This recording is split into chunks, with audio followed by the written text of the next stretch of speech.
What's going on, guys? Everett 13. Holy crap. Just got this guy in and am blown away.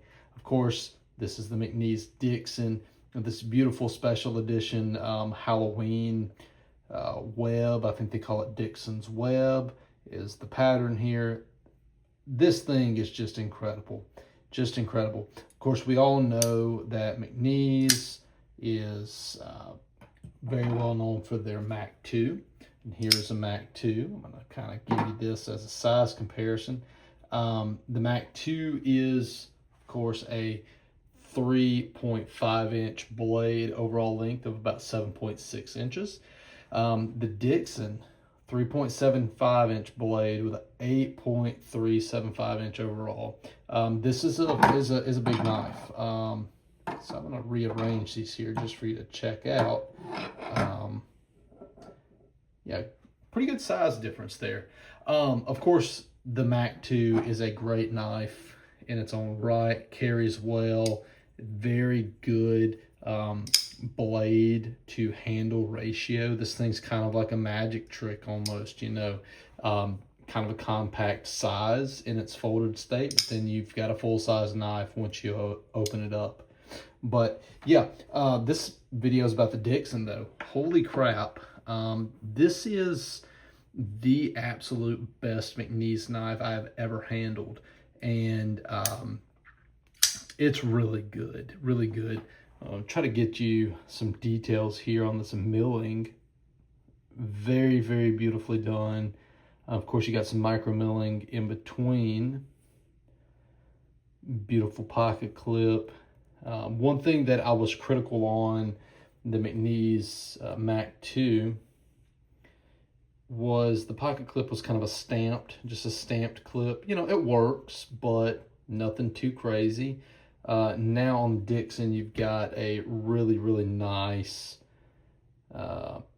milled pocket clip.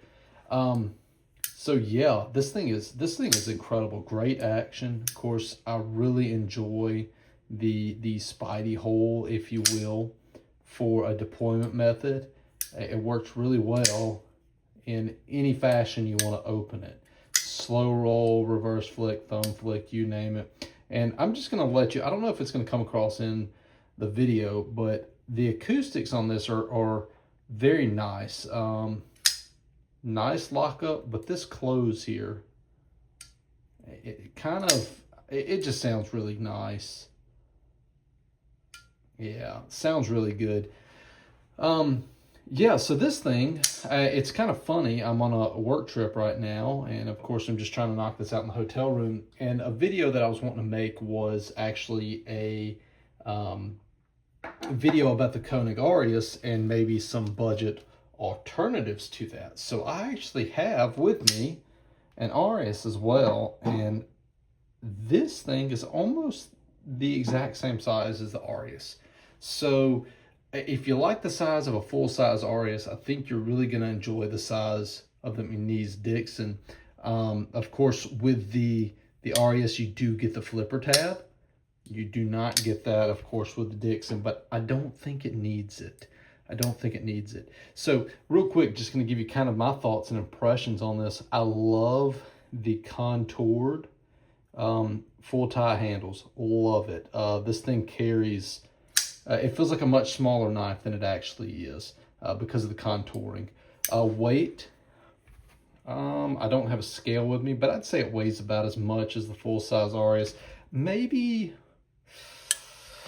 a touch heavier than the Arius. I feel like it may be a touch heavier, but the milling on this, now of course this is a special edition with this kind of spiderweb milling. But on this particular one, the micro milling is absolutely gorgeous on this thing. And speaking of the micro milling, you do get a beautifully done hollow grind that appears to be a CNC hollow grind, and you can see the milling there as well. It's really attractive. This, I believe this is a satin blade, which just to kind of give you an idea, this here is a Atomic, or kind of a heavy stonewash blade by McNees. You can see it's a good bit darker than this one. So this combination looks really, really nice together. One thing that I'm not sure how well it shows up, and well, it kind of looks like it shows up well here, the titanium on this one at least was listed as raw tie. So I thought it was just going to be all, kind of monotone. In reality, it's really kind of a blackened color, and you can really see that color difference here in the light, versus kind of the raw metal there versus the blackened titanium. Really, really nice contrast with the spider web design here. But yeah, guys, beautifully done knife. Feels great in the hand.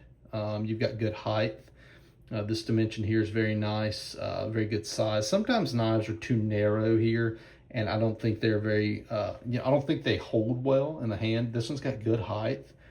You've got good semi-neutral kind of area here to grip.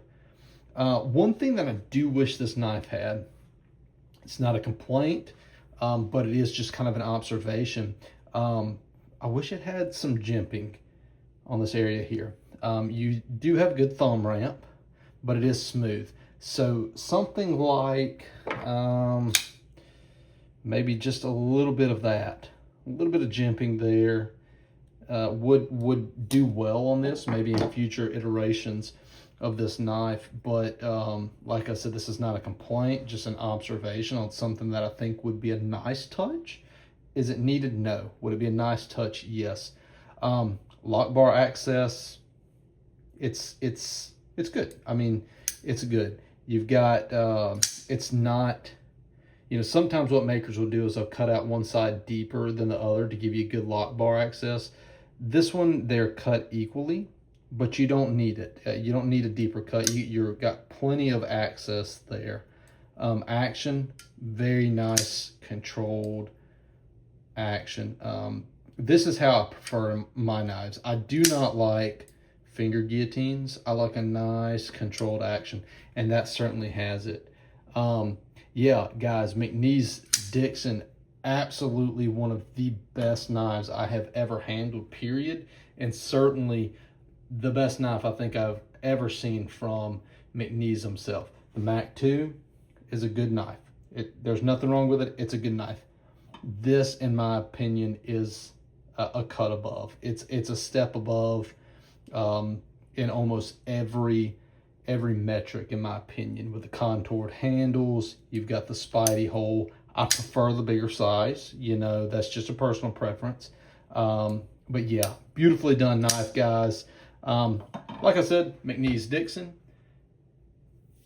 That's it.